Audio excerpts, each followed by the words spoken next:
इस बुलेटिन में जानेंगे मुख्यमंत्री अनुप्रति कोचिंग तीसरा चरण जारी, चूक मत जाना, बस 5 दिन बाकी। सरकार की इस तरकीब से मिलेगी सस्ती बिजली, अब दूर होगा बिजली संकट। राजस्थान की सबसे बड़ी सब्जी मंडी से रसोई का बजट बिगाड़ने वाली खबर। कहां पकड़ा गया महिला के भेष में छिपा हिस्ट्री सीटर, पुलिस भी हैरान। राजस्थान के 3rd ग्रेड शिक्षकों के लिए खुशखबरी। और आखिर में जानेंगे आज री राजस्थानी चोखी बात।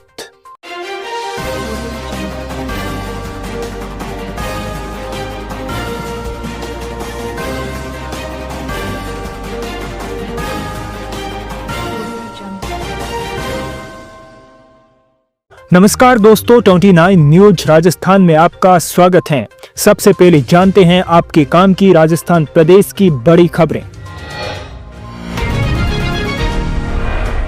सामाजिक न्याय एवं अधिकारिता विभाग ने मुख्यमंत्री अनुप्रति कोचिंग योजना के तहत पात्र अभ्यर्थियों की तीसरे चरण की मेरिट सूची जारी कर दी है। चयनित अभ्यर्थियों को 25 जून 2025 तक कोचिंग संस्थानों में अपनी हाजिरी देनी होगी। मुख्यमंत्री अनुप्रति कोचिंग योजना के तहत प्रथम और द्वितीय चरण की मेरिट सूची में से कुछ अभ्यर्थियों के समय पर हाजिरी नहीं देने के कारण जगह खाली रह गई थी। ऐसे में जिन अभ्यर्थियों के आवेदन पत्र अनुमोदित थे लेकिन अभी तक उनको कोई कोचिंग संस्थान आवंटित नहीं हुआ, उन अभ्यर्थियों को शामिल करते हुए सत्र 2024-25 के लिए तृतीय चरण की मेरिट सूची जारी कर दी गई है।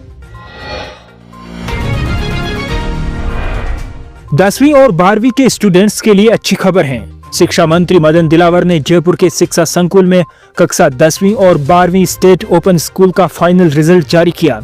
इसके बाद अब कक्षा 10वीं और 12वीं स्टेट ओपन परीक्षा देने वाले अभ्यर्थी शिक्षा विभाग की ऑफिशियल वेबसाइट पर जाकर अपना रिजल्ट चेक कर सकते हैं। 10वीं में 46.1% और 12वीं में 49.1% स्टूडेंट पास हुए हैं। कोटा में राज्यपाल हरिभाऊ बागड़े ने कहा कि शिक्षा का उद्देश्य मैच डिग्री देना नहीं बल्कि व्यक्ति की बौद्धिक क्षमता बढ़ाना होना चाहिए। स्कूल, कॉलेज और विश्वविद्यालय में सिर्फ किताबी पाठ्यक्रम के आधार पर नहीं, व्यवहारिक ज्ञान के आधार पर शिक्षा दी जाए। राज्यपाल राजस्थान तकनीकी विश्वविद्यालय यानी RTU के नवनिर्मित मुख्य प्रवेश द्वार के लोकार्पण समारोह में संबोधित कर रहे थे। उन्होंने विश्वविद्यालय का नया प्रवेश द्वार बनने पर सभी को बधाई एवं शुभकामनाएं दी। राजस्थान में PTET परीक्षा में शामिल युवाओं के लिए बड़ी खबर है। वर्धमान महावीर ओपन यूनिवर्सिटी कोटा की ओर से Rajasthan pre teacher education test यानी PTET की प्रोविजनल आंसर की जारी कर दी गई है। ऐसे में जिन अभ्यर्थियों ने ये परीक्षा दी थी वे आधिकारिक वेबसाइट PTET-VMU-Kota2025.com से आंसर की PDF डाउनलोड कर सकते हैं। राजस्थान में बिजली को बैटरी से स्टोरेज करने का प्रोजेक्ट एक कदम और आगे बढ़ गया है। राजस्थान विद्युत विनियामक आयोग ने 1000 megawatt over stand alone battery ऊर्जा भंडारण प्रणाली के लिए टैरिफ को मंजूरी दे दी है। टैरिफ दर 2.21 लाख से 2.24 लाख रुपए प्रति मेगावाट प्रति माह के बीच रही, जो कि देश में सबसे कम है। यह प्रोजेक्ट 12 साल के लिए होगा। बैटरी स्टोरेज से बिजली पीक आवर्स में काम आएगी, जिसमें एक्सचेंज से महंगी बिजली खरीदनी पड़ रही है। इससे सालाना करीब 365 करोड़ रुपए की बचत होगी।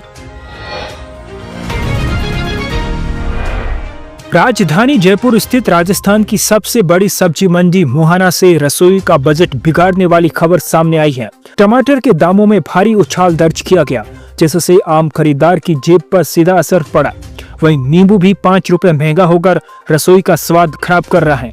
हालांकि रात की बात यह है कि अन्य सब्जियों के दाम में कोई खास बदलाव नहीं देखा गया। आलू, प्याज और लहसुन के दाम अभी स्थिर बने हुए हैं, जिससे इनके भाव सामान्य बने हुए हैं। जोधपुर शहर में एक चौंकाने वाला मामला सामने आया है, जहां 4 महीने से पुलिस को चकमा दे रहे एक कुख्यात हिस्ट्री सीटर को महिला के भेष में अरेस्ट किया। पुलिस ने जब उसका घूंघट उठाया तो अंदर से एक पुरुष को देखकर वे भी हैरान रह गए। आरोपी दयाशंकर वाल्मीकि उर्फ बिट्टू, जो सूर्या कॉलोनी स्थित लखारा बाजार का निवासी है, पुलिस से बचने के लिए साड़ी, मंगलसूत्र और महिलाओं की अंगूठियां पहनकर घूम रहा था। मुखबिर की सूचना पर पुलिस ने जाल बिछाया और जब उसे रोका गया तो वह एक महिला के रूप में दिखाई दिया। हालांकि पुलिस को संदेह हुआ। जब पुलिस ने घूंघट उठाने के लिए कहा तो भीतर से एक पुरुष निकला। यह घटनाक्रम जोधपुर में चर्चा का विषय बना हुआ है। सीकर के लक्ष्मणगढ़ में शिक्षा मंत्री मदन दिलावर ने थर्ड ग्रेड शिक्षकों के ट्रांसफर की मांग को लेकर कहा कि दूसरे जिलों में जाने पर थर्ड ग्रेड शिक्षकों की वरीयता खत्म हो जाती है। वे ऐसा नहीं चाहते, फिर भी सरकार संवेदनशील है तथा उनकी समस्याओं पर विचार कर रही है। जल्द ही सकारात्मक निर्णय लेंगे। केला देवी के भक्तों को आस्था की डीलक्स सौगात मिली है। जयपुर से केला देवी तक एसी बस सेवा शुरू हो गई है। अब गर्मी में भी शीतल धार्मिक यात्रा होगी। बता दें कि राजस्थान रोडवेज राजस्थान और अन्य राज्यों के धार्मिक स्थलों को जोड़ने के लिए एसी डीलक्स बस की सुविधा दे रही है। अब तक करीब 13 स्थानों पर एसी डीलक्स बस की सुविधा दी जा चुकी है। और आज री राजस्थानी चौकी बात, टोटा तेरा 3 नाम लूचा गुंडा बेईमान। इसका भावार्थ है कि अगर आदमी के दिन खराब चल रहे हो तो उसे हर कोई बुरा भला कह के चला जाता है, चाहे भले ही उसकी गलती ना हो। आज के इस वीडियो बुलेटिन में इतना ही। अगर आपको ये वीडियो बुलेटिन पसंद आया तो इसे लाइक कीजिए, अपने दोस्तों के साथ, अपने लोगों के साथ व्हाट्सएप के माध्यम से शेयर कीजिए और इस चैनल को सब्सक्राइब भी कीजिए ताकि हर नए वीडियो की नोटिफिकेशन आपको सबसे पहले मिल सके। आज के इस बुलेटिन में इतना ही। कल फिर मिलेंगे इसी वक्त। तब तक के लिए नमस्कार, मस्त रहिए और अपना ख्याल रखिए।